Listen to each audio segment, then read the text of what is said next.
Je m'appelle Patricia et j'ai 54 ans. J'aimerais dire que je suis juste une femme ordinaire, mais selon ma belle-sœur. Je vis une vie privilégiée, ignorant les luttes d'une personne moyenne. Mais plus tard. Mon mari Robert a également 54 ans. Nous travaillons tous les deux à temps plein en semaine. Nous n'avons pas d'enfants. La raison pour laquelle ma belle-sœur continue de dire que je suis privilégiée et ne connaît pas les luttes d'une personne moyenne est que nous habitons dans un beau quartier. C'est près du centre-ville de Boston et du dynamique quartier chinois. Et bien sûr, c'est à distance de marche de la station de métro locale. Mon grand-père a construit une maison sur son terrain, que mes parents ont hérité, et quand ils sont décédés, mon mari et moi avons abandonné notre appartement pour emménager. Maintenant, cette belle-sœur qui continue de m'appeler privilégiée a 46 ans, 8 ans de moins que moi. Elle nous rend souvent visite, laissant son mari et leur enfant de 12 ans à la maison. Elle voyage 2 heures depuis chez elle pour nous rendre visite, au moins une fois tous les 3 mois pendant le week-end. Elle semble adorer le centre-ville de Boston. Ma belle-sœur a 8 ans de moins que son frère. Robert était à l'école primaire quand elle est née, et il dit qu'elle était un bébé tout petit et adorable. Apparemment, ses parents l'ont gâtée car elle est née tard dans leur vie. Mais peu importe. Je ne peux tout simplement pas l'apprécier. Il est assez clair qu'elle ne m'apprécie pas. Malgré cela, elle aime le centre-ville et le quartier chinois et continue de nous rendre visite. Et bien sûr, elle arrive toujours les mains vides. Sa raison? Même si je vous apportais un cadeau de la campagne, vous vous moqueriez juste de ça. Elle arrive les mains vides et parle de c'est agréable d'être si proche du centre-ville et du quartier chinois. Vous devez vivre une vie sans aucune lutte. Vous pouvez vivre sans voiture. Nous, les gens de la campagne, ne pouvons pas vivre sans voiture, donc l'essence nous coûte beaucoup d'argent. Quand je répondais, mais l'endroit où tu vis est aussi agréable, non? J'adore ça. L'air est frais et les gens sont gentils. Qu'est-ce que c'est, du sarcasme? Tu vis dans une ville où tu as tout ce dont tu as besoin à distance de marche et un bon transport en commun. Si je disais, je ne sors pas tellement. Je travaille pendant la journée. Ce que tu veux vraiment dire, c'est, bien sûr. J'habite près de tous les principaux spots touristiques, contrairement à toi. Ça me donne envie de demander qui est sarcastique ici. Ces paroles peuvent être un peu dures, alors j'ai exprimé mon mécontentement à Robert avant, mais il l'a rejeté en disant, « Ah, ma sœur est juste franche. » Elle est très directe. Maintenant, au milieu de tout ça, j'ai entendu que ma belle-sœur prévoit de construire une maison. Puis, lors d'une de ses visites, j'ai demandé, à quoi elle a répondu, évidemment près de chez moi. Patrice. Contrairement à toi. J'ai dû acheter le terrain. Je ne suis pas né avec une propriété à hériter comme toi, donc il n'y a aucun moyen que je puisse me permettre un si bel endroit. Doit être agréable d'être riche. À ce stade, j'étais vraiment frustrée, alors j'ai demandé, eh bien, peux-tu me dire comment j'aurais dû formuler ça pour ne pas paraître offensant? Elle a juste ri et a dit, et si tu restais silencieux? MDF. Tout ce que tu dis sonne offensant de toute façon. Je n'ai eu d'autre choix que de rester silencieux. Depuis lors, j'ai été complètement exclue des conversations. Depuis lors, elle vient mais ne me dit pas un mot. Mais elle vient toujours, et même plus souvent qu'avant. Et c'est parce que Robert le permet. J'ai demandé à Robert, et, n'est-ce pas étrange que ta survienne et m'ignore? Elle utilise notre salle de bain et mange notre nourriture, et elle continue de m'ignorer. Il a simplement dit, Patricia. Je t'ai dit, elle est directe. Tu n'as pas besoin de lui parler non plus. Elle laisse son mari et son enfant à la maison quand elle nous rend visite, donc nous n'avons pas non plus à les divertir. Cela signifie que tu n'as pas non plus à t'occuper d'elle. Mais quand même. Un jour, elle est sortie à Chinatown, est revenue, a utilisé la salle de bain et est allée se coucher, le tout sans dire un mot. Le lendemain matin, elle a mangé le petit déjeuner que j'avais préparé, mais ne m'a même pas remercié et est partie. Depuis quand notre maison est-elle devenue une auberge? Suis-je un cuisinier, une femme de ménage et un gérant d'hôtel? J'ai l'impression que nous devrions lui faire payer un abonnement saisonnier à ce stade. 3 mois plus tard, elle nous a rendu visite à nouveau. Aujourd'hui, elle prévoit d'explorer la ville. Mais ce soir-là, elle a passé beaucoup de temps à parler avec Robert. Elle est restée la nuit et est partie le lendemain, mais Robert était excité et m'a montré plein de photos. Et regarde ça. C'est la maison que Massur a construite. Oh, sa maison est toute construite maintenant. Tu vas adorer ça. Il m'a montré une photo d'un bâtiment blanc immaculé. En effet, elle avait l'air récemment construite et était très jolie. N'est-ce pas incroyable? J'ai penché la tête. À première vue, cela ressemblait à un garage, mais en regardant le balai sur la photo, je pouvais dire qu'il n'était pas assez grand pour contenir une voiture. Là, c'est vrai. N'est-ce pas incroyable? C'est fait sur mesure. Ma Harley peut rentrer ici. C'est un garage pour une moto. Toi, J'étais complètement abasourdi. Ouais, comme je l'ai dit. Je peux garer ma Harley ici. Je ne comprends pas ce que tu veux dire. C'est la maison de ta sœur, n'est-ce pas? Eh bien, j'ai parlé avec elle de l'échange de maisons depuis un moment. Pris au dépourvu par cette réponse inattendue et ce développement, j'étais choqué. J'ai laissé tomber mon assiette que je tenais. Elle disait qu'elle aimait l'emplacement de cette maison depuis un moment, et je disais que je n'aimais pas à quel point cette maison est vieille puisqu'elle a été transmise de génération en génération dans ta famille.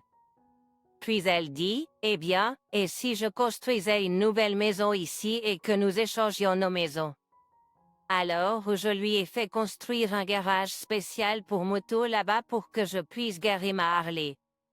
Il n'a jamais discuté de tout cela avec moi. je ne peux pas. Je ne veux pas quitter cette maison. Ce n'est pas comme si j'avais des sentiments particuliers pour sa maison. En fait, je ne peux même pas tout assimiler pour l'instant. Robert a commencé à s'irriter, peut-être parce qu'il ne s'attendait pas à mon objection. Pour autant que je sois concernée, sa réaction était inattendue. Pourquoi hésites-tu? Massur et moi en avons discuté depuis un moment. Je n'ai jamais été inclus dans aucune de ces discussions. Vous m'avez ignoré tout ce temps. Mais réfléchis Y, c'est une super affaire. Il y a même un garage pour ma moto. Adam et moi, Tu aimes regarder des émissions de suspense, n'est-ce pas? Il y a aussi une télé dans leur maison. en effet. Robert adore les motos. Il chérit sa Harley Davidson presque autant que sa propre vie. Quant à moi, je n'ai pas vraiment de passe-temps, mais si je devais choisir, j'aime regarder des émissions de suspense comme CSI ou Columbo sur Netflix. Mais, mon trajet, Ton trajet en bus et en train ne sera que légèrement plus long, c'est tout. légèrement plus long, cela va être 2 heures de plus. Eh bien. Moi, je peux conduire ma Harley. Un trajet de 2 heures pourrait te faire du bien. Tu as pris du poids récemment, alors considère cela comme une excellente occasion de perdre du poids. Perdre du poids? Même alors, un trajet de 2 heures est absurde. Je ne peux pas faire ça tous les jours. Mais son esprit était déjà rempli de rêves de la nouvelle maison et de son garage dédié pour sa Harley. Il était vraiment surpris et agacé que j'ai une sorte d'attachement à notre ancienne maison. Finalement, il m'a donné un ultimatum. Je donne notre maison à ma sœur et son mari. La leur est une nouvelle maison avec un garage pour ma moto. Qu'y a-t-il à refuser? Si tu n'es pas d'accord, je demanderai le divorce. Divorce. Attends, m'a-t-il menacé de divorce? J'étais déconcerté. D'accord, laisse-moi une nuit pour y réfléchir. J'ai à peine réussi à prononcer ces mots. Je me suis traîné jusqu'à mon lit. Choqué. Je suis juste resté dans le vide pendant environ 2 heures. Une nouvelle maison avec un garage pour sa moto. On aurait dit qu'elle avait été construite uniquement pour le bénéfice de Robert. Je veux dire, sa sœur et son mari n'avaient même pas de moto. Cela signifiait qu'il avait construit la maison dans l'intention de nous éloigner dès le départ. Je travaille en semaine. Menace. Je ne vais pas lui pardonner cela. Et le fait que Robert ait accepté sans me consulter a ajouté l'insulte à l'injure. Eh bien, oui. Je suppose que oui, Robert a accepté. Tu les as convaincus de construire un garage, n'est-ce pas? Donc, en signe de gratitude, je vais m'assurer que nous laissons cette maison dans un état impeccable. Faisons nettoyer la maison professionnellement et remettons-la 2 semaines après notre départ. Robert a également accepté cela. Satisfait. J'ai appelé 2 endroits pendant l'absence de Robert. Les 2 semaines suivantes ont filé. Robert emballait joyeusement, chantant une chanson étrange sur sa Harley. J'ai demandé à ma belle-sœur au téléphone, quelle est la taille des chambres dans votre maison? Pour décider de l'agencement de nos meubles. Ils appelleraient aussi pour notre disposition. Alors qu'ils déménagent d'un appartement, un préavis de seulement 4 semaines pour déménager est assez court. Ils semblent se préparer pour leur déménagement dans la précipitation. Le jour du déménagement. Bonjour. Nous sommes de Real Moving Storage. On dit les déménageurs à leur arrivée. À diriger les ouvriers. Ah, s'il vous plaît, entrez, par ici, Robert a dirigé les ouvriers. Cependant, peu de temps après. Bonjour. Nous sommes de TOMENN d'Atruc. Toi. Robert était surpris. Je me suis faufilé devant mon mari surpris. Ah, s'il vous plaît, entrez, par ici, et j'ai fait entrer les ouvriers. Attendez. Que se passe-t-il? Que se passe-t-il? J'ai dit que nous pourrions déménager. Donc je déménage dans ma nouvelle maison. D'accord, tout le monde, les boîtes avec du ruban jaune sont à moi. Veuillez prendre celle-ci par ici. J'aurai besoin que vous preniez le reste avec eux. 1 heure plus tard. Eh bien, merci pour tout. Je vous enverrai les papiers du divorce plus tard. Robert a crié. Robert a crié dans la panique. Je me suis retourné légèrement. C'était toi qui voulais le divorce, tu te souviens? Laissant Robert derrière. Je suis vite parti de la scène et suis monté dans le taxi que j'avais appelé. Mais c'était un trajet très court. Un homme qui attendait s'est approché de moi. C'était mon frère aîné. Dave. Dave était venu m'aider à déménager. Eh bien, c'est bien que tu aies trouvé un endroit. Eh bien, une fois que tout se sera calmé, tu pourras commencer à chercher un appartement ou quelque chose. Mais mec, quelle catastrophe! C'est plus qu'une catastrophe. Quoi qu'il en soit. J'ai étiqueté tous les articles ménagers nécessaires comme le cuiseur arrière avec du ruban jaune, donc je pourrai quand même me débrouiller seul. Dave m'a aidé. Même si les déménageurs se sont occupés des gros articles. J'avais encore besoin d'aide pour le reste, donc c'était d'une grande aide. Et avec l'aide de Dave. J'ai fini de déménager en une journée. Eh bien, appelle-moi dans quelques semaines alors. Mon frère est parti. 2 semaines se sont écoulées depuis le jour de mon déménagement. Mon téléphone a sonné. Comme prévu. Allô? À l'autre bout du fil se trouvait ma belle-sœur. Qu'est-ce qui se passe? Je l'ai juste écoutée en silence. La maison a disparu. J'ai réprimé à rire et baissé les yeux. Ne pas pouvoir parler me tuait. Pourquoi ne dis-tu rien? Tu te souviens? Tu m'as dit de me taire. Gars, Ma belle-sœur a crié à plein poumon. J'ai finalement éclaté de rire. Il semble que ma belle-sœur et Robert soient ensemble. Le téléphone a été remis à Robert. Tu devais vraiment aller si loin? Il a crié d'une voix proche des larmes. C'est l'hôpital qui se moque de la charité. C'est toi qui m'as menacé, lol. J'étais littéralement plié en deux de rire. D'ailleurs, je t'ai dit que je voulais que ce soit propre, n'est-ce pas? Nol. C'est l'état ultime de la propreté, un nouveau départ. Robert serrait les poings de frustration. Quoi qu'il en soit, viens maintenant pour qu'on puisse parler. Il n'y a rien dont j'ai besoin de te parler. Si tu refuses, je ne signerai pas les papiers du divorce. Tu te souviens? Le jour où j'ai refusé de quitter la maison, tu as menacé de me divorcer. Regarde comme tu as vite changé d'avis. Tais-toi. D'accord. Je vais chez toi.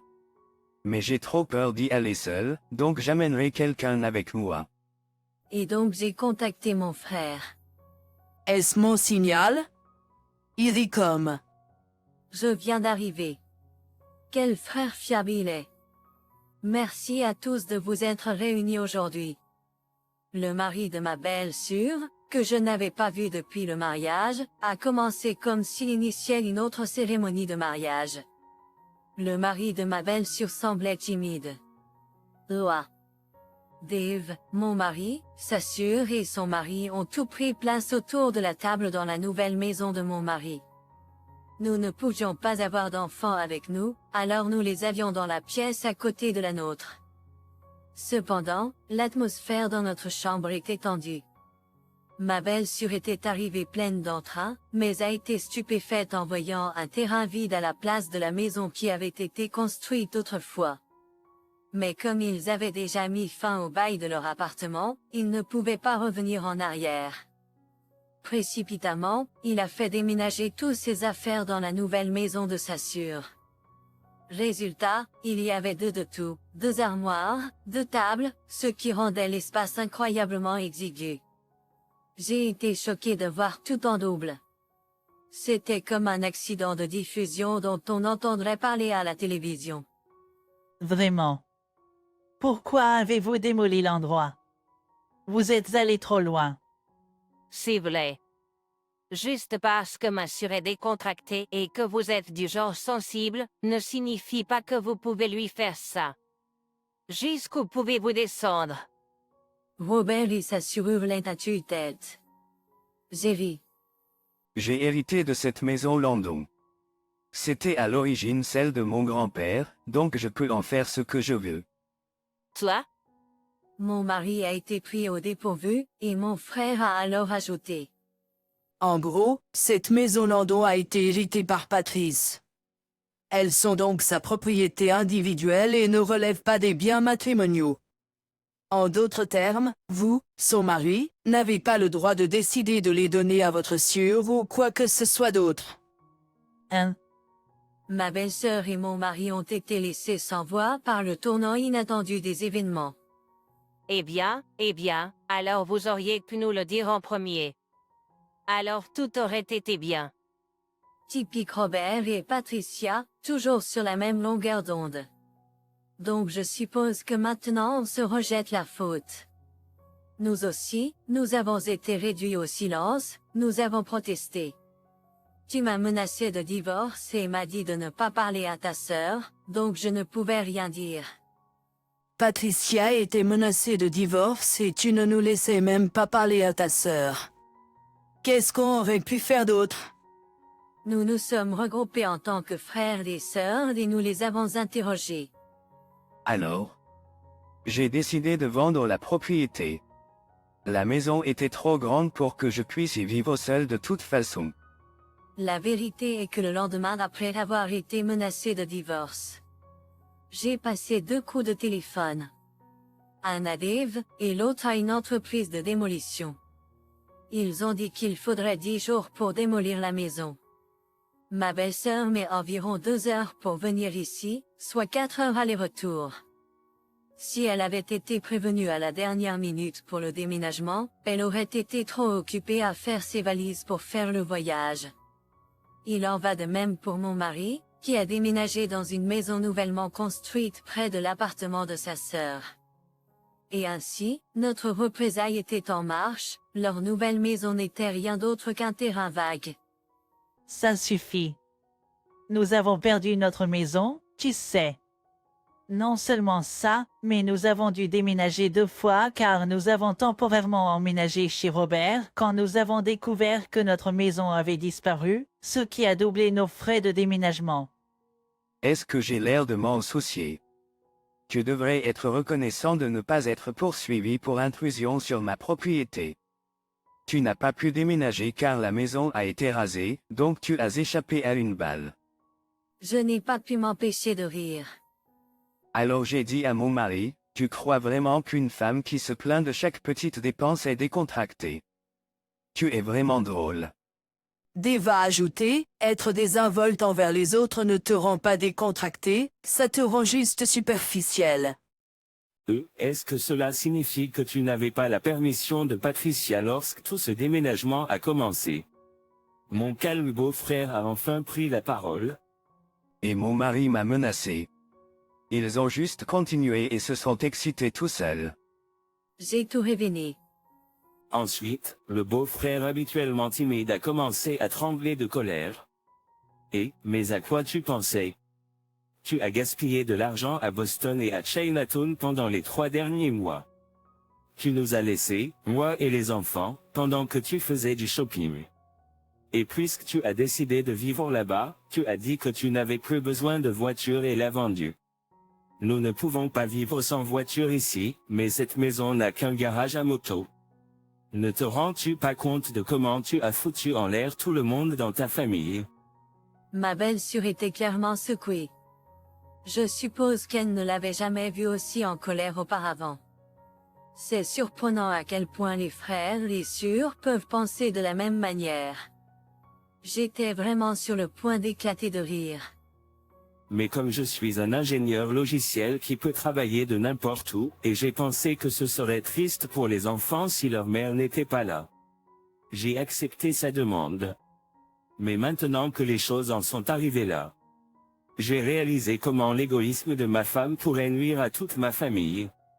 En plus de ce que tu as dit plus tôt sur la déclaration de Robert, ça m'a enfin réveillé.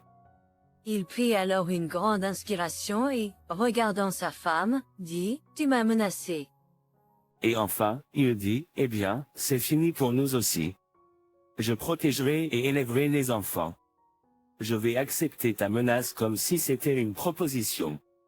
Eh bien, maintenant c'est à mon tour. Regardant mon mari. Robert.